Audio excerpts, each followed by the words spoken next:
SMT Nation, we back. And then in this video, we're going to take a look at what the carriers are doing to prepare for Hurricane Ian, as well as the response during the hurricane, and of course, the aftermath of dealing with such a extreme weather event. All right, let's start first with what we know from AT&T. And actually, let me backtrack. We actually did a short video about what T-Mobile was doing. We saw transport of backup generators being, transported over to Florida to support the cell tower sites. Oftentimes, with the power going down, you just anticipate you're going to need backup generators, and those generators typically of the diesel fuel variation. So they were transporting them. So there was a photo that was shared with me, and I shared it with you all to let you guys know what they're doing. They're also going to have cells on wheels, which are essentially just mobile cell towers. These trucks that can roll around with antennas and radios connecting, via satellite for backhaul and stuff like that. It's a way to keep people connected. They can, reach out to support and authorities and response teams and first responders and stuff like that should they need that help. So T-Mobile's doing their part. Here's AT&T doing theirs as well. We know how important connectivity is with their customers, being that they are the first responder network. So what AT&T is doing is they're preparing for catastrophic winds and flooding, typically what comes with a hurricane in this type of emergency weather scenario. You'll see a lot of these, okay? Trucks, cells on wheels, you see generators, you'll see the antennas, you'll see the satellites getting, providing the backhaul.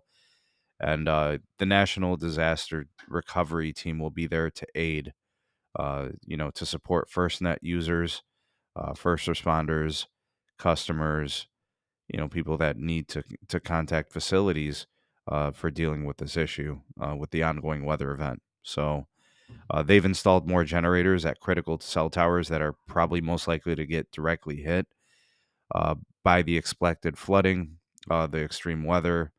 I know that the recovery gear is already there for the rebuild process and the restoration process when power starts to fail. I know that there have been a couple of nasty weather events that occurred in the past where AT&T dropped the ball, and I'm sure they were heavily fined by that for that, being that they are the first responder network with FirstNet. So I'm sure that they are going to be much more prepared this time around. So, of course, for those of you that are out there, we hope that you all are safe and you are doing well. And should you need to reach out and contact anyone, you're able to do so through AT&T if you're an AT&T customer. All right, and then lastly, here with Verizon, they're offering their relief as well to their customers affected by Hurricane Ian. What they're doing is they're waiving all types of overages and any type of associated connections that they require for this time period. They're going to just go ahead and include it. So, unlimited talk, text, and data, postpaid, prepaid, consumer, small business, makes no difference. They're going to support that September 28th through October 4th of then probably over the course of the next week.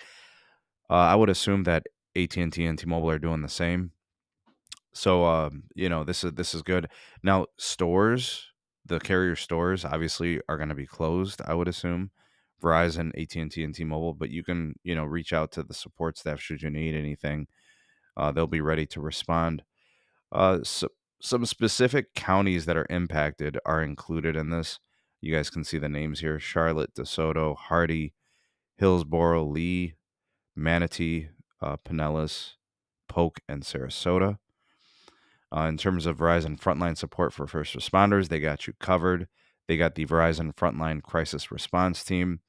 I'm guessing we're going to see a lot of cells on wheels. We're going to see a lot of those, truck vehicles with the satellite and the antennas and the radios, and maybe those Thors possibly, which are pretty sweet. The carriers are ready. They knew this was coming. The storm was being tracked, so they had time to respond. Probably over a week or so. Let's see how they do. We're hoping for the best, hoping everybody, comes out of this okay. Minimal damage with your health and your wellness. So we're hoping you're in our thoughts, and it's good to see the carriers supporting people should they need it. If you're in Florida and you're in this area and you happen to come across, see some of this, let me know about this. Comment down below. We'll see how the carriers perform in this support during this time. Thanks for watching. Comment down below. You are the voice of the people, the SMT Nation. Let your voice be heard. Like, share, subscribe for more. Turn on the bell notifications icon to never miss an upload. See you all on the next video. Peace.